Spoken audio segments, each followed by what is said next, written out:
Number 7. The cost of defending Jody, $2 million. She's not paying a dime, though. County taxpayers are. Did you kill Travis Alexander on June 4th, 2008? Yes, I did. That's right. Admitted killer and convicted murderer Jodi Arias makes news again this week. And this doesn't even include the cost of prosecuting her for the murder of her former boyfriend. What everyone needs to understand is that the price of justice is not cheap. We have this beautiful Constitution. You're presumed innocent until your guilt is established. And so as a result of that, people are afforded a defense attorney. And Maricopa County residents will continue to pay for Jodi's defense. Finding a person guilty is one thing, but then trying to give that person a death penalty is another. The first just couldn't agree on how to punish Arias. So a second jury will hear about how Jodi killed Travis Alexander, and they'll have to decide whether to give her the death penalty or life in prison. And that means the taxpayers will keep paying to defend Jodi Arias. Number 6.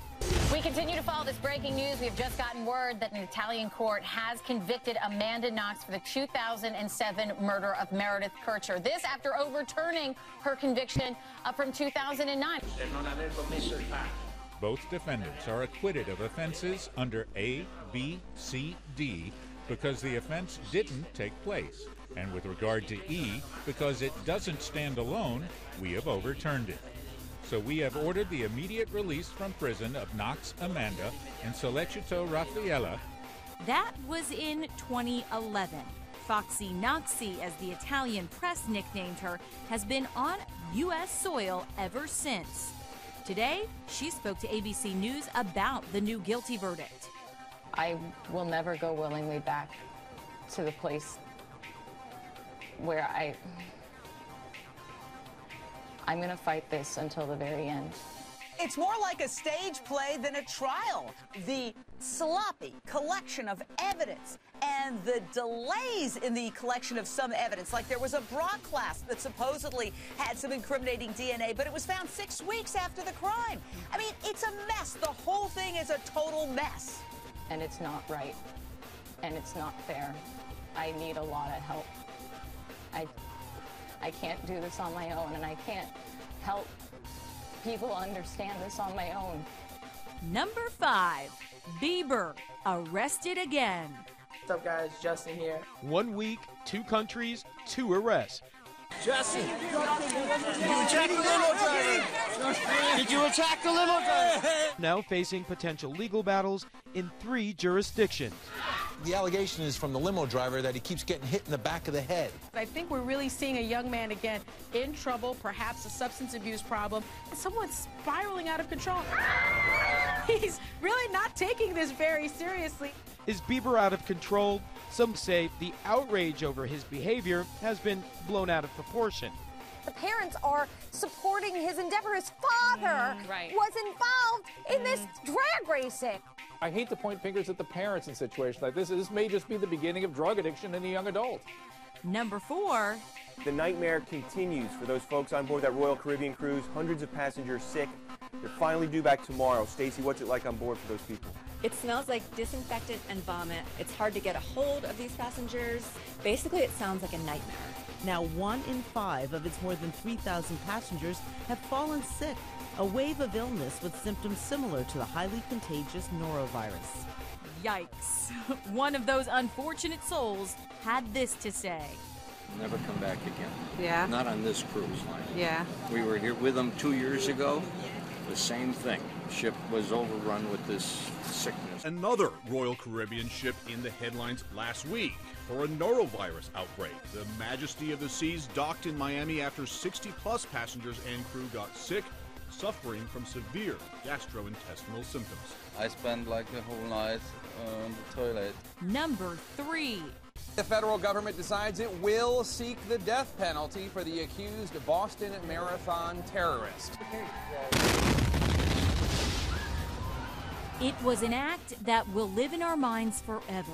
The April 15th bombing killed 3 and wounded 260 people. Dzhokhar Tsarnaev will have to face the death penalty. The Justice Department says he lacks remorse and acted in an especially heinous, cruel, and depraved manner. Number 2, the State of the Union.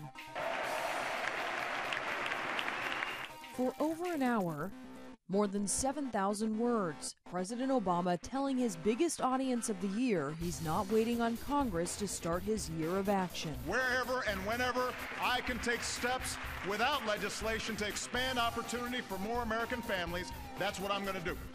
Number 1, the snow and ice that paralyzed the city of Atlanta.